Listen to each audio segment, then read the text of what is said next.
Orders किसके कहने पे एग्जीक्यूट किए।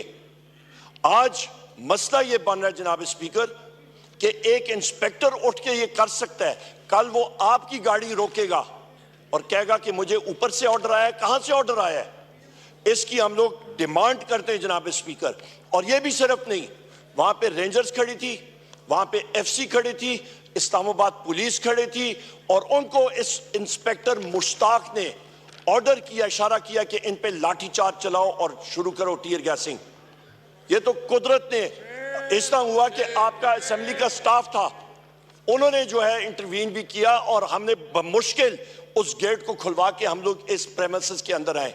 हमें बता दिया जाए जनाब स्पीकर, क्या हमारे राइट्स यहां पे हैं कि नहीं है कि हम लोग बाहिफाजत, हम लोगों ने लाखों वोट यहां पे लिए हुए हैं, क्या हमें यह हक है कि हम लोग बाहिफाजत कौमी असेंबली में आके अपने हलके की और अपनी पार्टी की यहां पे नुमाइंदगी कर सकें।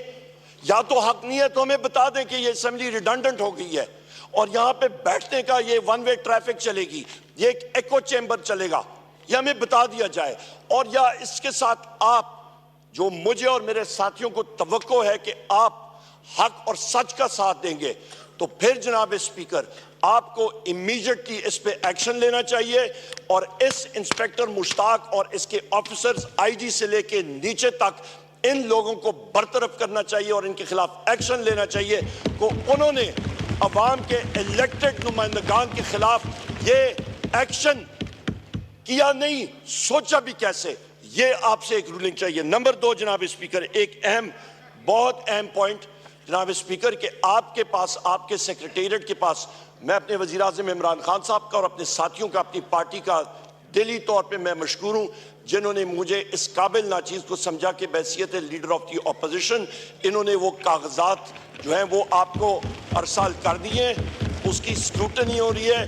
तो लिहाजा इस हाउस को ऐसा तरीके से चलाने के लिए हम लोग आपसे गुजारिश करेंगे, आपसे सेक्रेटेरिएट को, कि वो आप इमीडिएटली उस पर एक्शन लें और वो नोटिफाई कर लें। इसके साथ साथ इसी तनाज़ुर में जनाब स्पीकर एक और अहम बात कि कल बहैसियत MNA मैं और मेरे साथी, कल हमारे पास कोर्ट ऑर्डर्स हाथ में थे और फिर वही बात आ जाती है, यहां पे इस मुल्क में आवे का आवा बिगाड़ के रख दिया है, आवे का आवा बिगड़ गया और लोगों को कोई तकलीफ नहीं होती, कान पे जू नहीं रही थी।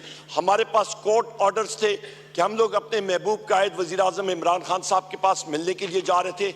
अडयाला जेल के सुपरिटेंडेंट जिसका नाम असद वड़ाइच है, जिसका 12 बार मैंने जिक्र किया, आज खुद उसने कह दिया कि जी कोई यहाँ पे नहीं मिलेगा। और किस बेसिस पे? Security threat. और भाई आपको या सिक्योरिटी थ्रेट है तो ये तो आप लोगों की नाअहली है कि आप कैदियों को बाहिफाजत उधर सिक्योरिटी नहीं प्रोवाइड कर सकते। या तो पंजाब पुलिस जो कि हम नहते शहरियों पे डंडा बरसाने में तो बहुत तेज है, टीयर गैस चलाने में बहुत तेज है, रबर बुलेट्स और हमारे पुलिस गर्दी करने पे पाकिस्तान तहरीक इंसाफ के मर्दों और खवातीन के पीछे तो बहुत तेज है, पर टेररिस्ट के सामने खड़े होने में उनकी टांगें कांपती हैं, वो भाग जाते हैं। या तो वो सही सिक्योरिटी दे और वहां पे वो खड़े हो और ये हीले बहाने ना करें। उसके खिलाफ भी जनाब स्पीकर एक बोगस एक्सक्यूज के ऊपर वो डिनाई कर रहे हैं, इसको हम लोग कंडेम करते हैं। हमारे मेंबर्स का, इंसानों का इस्तिकाक मजरूह है, वो भी आपके सामने रखते हैं।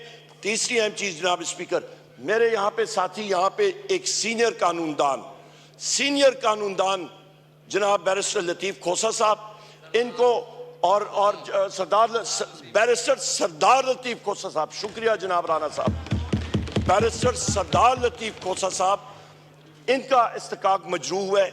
हमारे सीनियर कानूनदान बैरिस्टर सलमान अकरम राजा साहब का, और उसके साथ हमारे MPA हैं हाफिज फरत अब्बास साहब, उनको आज इन सारे साथियों को उठा के बशमूल 102 लोगों के अरेस्ट किया गया।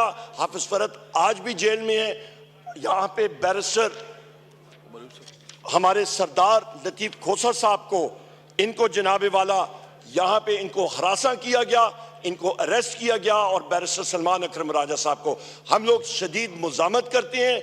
मैं रिक्वेस्ट भी करूंगा, आप टाइम दीजिएगा बैरिस्टर साहब को कि वो अपनी जो इंसिडेंट्स हैं वो आपको खुद भी सुनाएंगे और प्रिविलेज मोशन पेश करेंगे।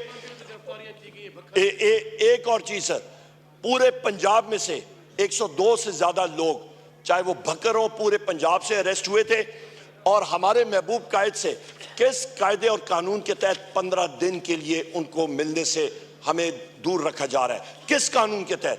ये पहिया जनाब स्पीकर ऊपर नीचे चलता रहता है। आपकी पार्टी ने भी दिन देखे, हम लोग देख रहे हैं, हमने देखे, ये चलता रहता है। सो लिहाजा गैर आईनी गैर कानूनी काम नहीं होना चाहिए।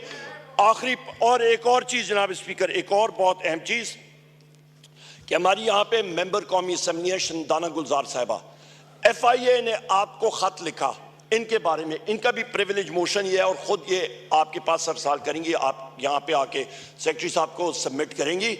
FIA ने खत लिखा कि स्टेट के फंक्शनरी के बारे में, चीफ मिनिस्टर पंजाब उसके बारे में या Shandana Gulzar Sahiba so called chief minister Punjab Maryam Nawaz या मरियम सफ्तर के खिलाफ इन्होंने यह बात की है। इनका कॉन्स्टिट्यूशनल और लीगल राइट है। हम लोग हर जगह पे बात करते हैं, इस बेंच के लोग बात करते रहते हैं, पर यहां पे FIA को एक गस्टापो टूल के तौर पे इस्तेमाल किया जा रहा है, जिसको हम लोग कंडेम करते हैं। और ये इस हाउस की तरफ से हम लोग इस चीज को, हमारे ऑपोजिशन बेंचेस इसको कंडेम करते हैं और ये हम लोगों ने सामने आपने as custodian of the house इसका ख्याल रखना पड़ेगा। लास्ट बट नॉट लीस्ट दो अहम पॉइंट्स जनाब स्पीकर, और वो ये हैं कि चीफ रिपोर्ट्स हमारे पास ही हैं कि चीफ इलेक्शन कमिश्नर उसको ये सो कॉल्ड हुकूमत, इलीगल हुकूमत कॉम्पनसेट कर रही है, उसको भेज रही है एज एम्बेसडर टू कनाडा, पर उस पे जो डील स्वीटनर है, जो कि उसमें चाय में शक्कर और चीनी और शहद जो उसके लिए डाला जा रहा है, वो ये है कि तुमने डिलीवर करना है। और वो डिलीवरी क्या है कि तुमने पाकिस्तान तहरीक इंसाफ के 20 से ज्यादा सीटें उस पर रिकाउंटिंग करके झुरलू फेरना है, जिस तरह के फॉर्म 47 पे फेरा गया था। इसको हम लोग, ये झुरलू, ये चीज हम लोग इसको कंडेम करते हैं। चीफ इलेक्शन कमिश्नर को और मेंबर्स को फिल फॉर मुस्ताफी होना चाहिए। बहुत हो गई है खिलवाड़ इसके साथ। जनाब स्पीकर, आखिरी पॉइंट ये कि हमारे दो कीमती मेंबर्स पाकिस्तान तहरीक इंसाफ के, हैदर मजीद और हसन न्याजी, इनको 13 अगस्त 2023 से लेके आज तक मिलिट्री कोर्ट्स के जुमरे में आज भी पाबंद सलासल हैं। सुप्रीम कोर्ट ने पहले अपना फैसला दिया जिसके तहत मिलिट्री कोर्ट्स को इलीगल डिक्लेयर किया गया। इंटर कोर्ट अपील हुई, अपील में जनाब स्पीकर वहां पे सुप्रीम कोर्ट ने यह इजाजत दी कि आप ट्रायल डिक्लेयर कर सकते हैं पर आप उसका फाइनल वर्डिक्ट नहीं दे सकते हैं। सो लिहाजा आपके यहां से, इस हाउस से हम लोग इस हाउस के जरिए हम लोग ये चाहते हैं कि उनका ट्रायल मुकम्मल कर लिया जाए और उसके बाद सुप्रीम कोर्ट इंटरवीन करके वो जस्टिस करे कि उनको जेल की तरफ या जिधर भी अक्विट होते हैं तो वो अक्विट हों और जस्टिस मस्ट प्रिवेल और मिलिट्री कस्टडी से उनको इमीडिएटली बाजियाब कराया जाए। बहुत शुक्रिया।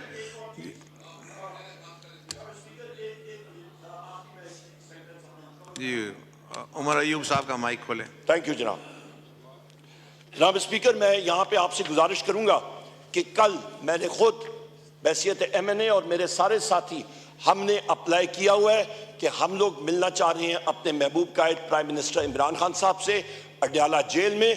लिहाजा जेल अथॉरिटीज को आपके सेक्रेटेरिएट से ये इंस्ट्रक्शन जानी चाहिए जनाब स्पीकर, ये हाउस है, अवाम का चश्मा, यहाँ पे लोग बैठे हैं, ना कि अडयाला जेल का असद वड़ाइच जो पावर ऑन टू हिमसेल्फ अपने आप को समझता है और कानून का वो कोई चीज ही नहीं समझता। मैं खुद आपको एक बात बताऊं, मैंने खुद टेररिज्म कोर्ट से जज साहब से उसने कॉल भी की, उसे रिटन ऑर्डर दिए, उसने फेंक दिया।